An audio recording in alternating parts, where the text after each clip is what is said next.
Before 1987, aliens were mostly considered, by people who believe, to be benevolent space explorers.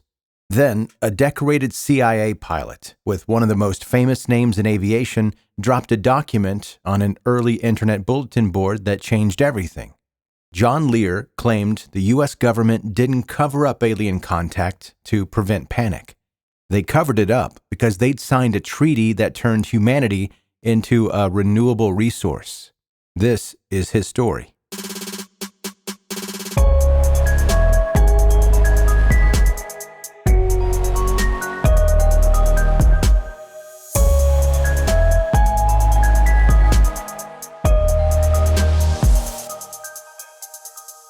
There's this guy named John Lear, born December 3rd, 1942. You need to understand something about that last name, Lear, as in Learjet. His dad literally invented the private jet that every rapper and CEO brags about. Bill Lear gave us car radios, 8-track players, and democratized luxury air travel. Growing up as Bill Lear's kid meant living in a pressure cooker of genius expectations. John's second and third birthdays made the society pages in Ohio newspapers. By 14, he's flying. By 16, he's soloing aircraft. At 17, he claims he became the youngest American to climb the Matterhorn.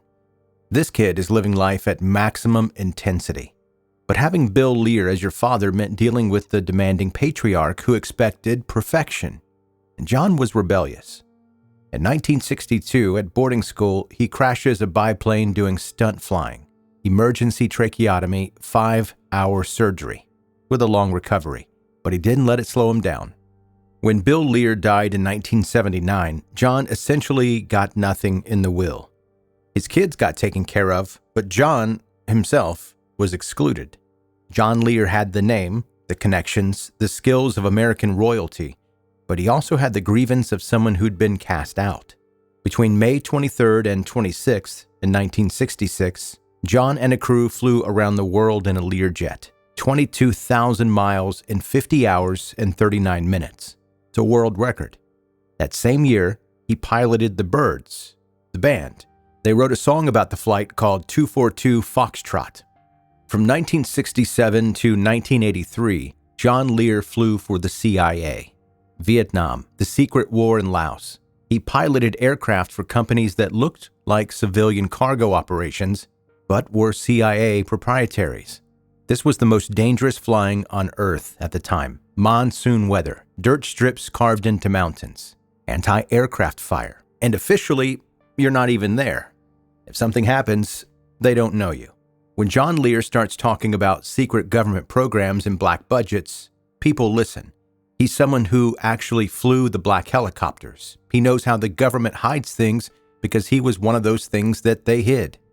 December 29th, 1987, John Lear posts this massive document to ParaNet, an early computer bulletin board dedicated to paranormal topics. The Lear Statement. Before this document, the prevailing narrative about aliens was mostly optimistic. Space brothers, benevolent watchers. John Lear destroyed that innocence. In his statement, Lear weaves together rumors and incidents into one unified, horrifying narrative. Germany in 1939. The Nazis recovered a saucer. Spitsbergen, Sweden in 1946. Roswell in 1947. Aztec, New Mexico. Laredo, Texas. Multiple crashes, bodies recovered. The cover-up wasn't about preventing panic, it was about hiding a diplomatic disaster. In 1964, at Holloman Air Force Base, the U.S. government officially met with extraterrestrial biological entities, the Greys. They signed a treaty. The aliens would give us advanced technology, anti-gravity propulsion, beam weapons, mind control. In exchange, the U.S. would allow them to abduct a limited number of humans for medical monitoring. Abductees would be returned unharmed, memories erased, and the aliens would provide MJ-12 with a complete list. By the early 1970s, the government realized they'd been deceived. The aliens were abducting tens of thousands more than they agreed upon. The lists were incomplete. The medical monitoring was a lie. Here's the disturbing part: the biological reason. Lear claimed these gray entities suffer from genetic atrophy of their digestive systems. They can't eat solid food. To survive, they need a specific enzyme found in the tongues and throats of cattle and humans. The process involves mixing this secretion with hydrogen peroxide. They spread it on their skin or they dip their hands in it. Their bodies absorb the nutrients and excrete waste back through the skin. This unified the cattle mutilation phenomenon. All those surgically precise cuts, removed eyes, tongues, rectums, reproductive organs. It wasn't scientific study, this was harvesting. And Lear said it wasn't happening exclusively to cows. If the 1987 statement was the theory, Bob Lazar found the proof. John Lear is why the world knows about Bob Lazar. Late 1980s, Lear meets physicist Bob Lazar, who claimed to have worked at Los Alamos. Lear keeps pestering him. Eventually, Lear helps Lazar get an interview with EG&G, the defense contractor managing Area 51. One evening, Lazar shows up at Lear's house in Las Vegas. He looks shaken. Quote, "John, you know all that stuff you've been talking about? The saucers, the aliens? It's all true." Lazar claimed he'd been hired to work at S4, south of Groom Lake. Hangars built into the mountainside, camouflage doors blending into the desert. Inside were 9 flying discs of extraterrestrial origin. His job? Reverse engineering the propulsion system of the sport model. Lazar told Lear when they test these things, Wednesday nights at dusk. Lear, Lazar, Lazar's wife Tracy, and friend Gene Huff start making trips to Tikaboo Valley, desolate public land with a view of Groom Lake airspace. March 22, 1989, first trip. Lear sets up a telescope.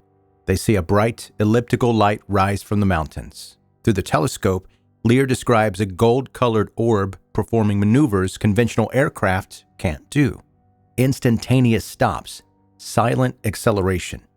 March 29, 1989, they return with a video camera. This is the very next week. They capture footage of a bright light moving erratically.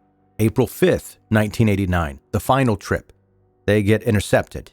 When the deputies see John Lear on the license, the mood shifts. They know exactly who this guy is. Shortly after, Lazar got called in by his superiors. They drove him into the desert, put a gun to his head, revoked his clearance, told him if he continued associating with John Lear, his wife and family would be in danger. This frames Lear as so dangerous that merely knowing him threatens a government scientist's life. While Area 51 represents the technology side, Dulce, New Mexico represented the biological nightmare.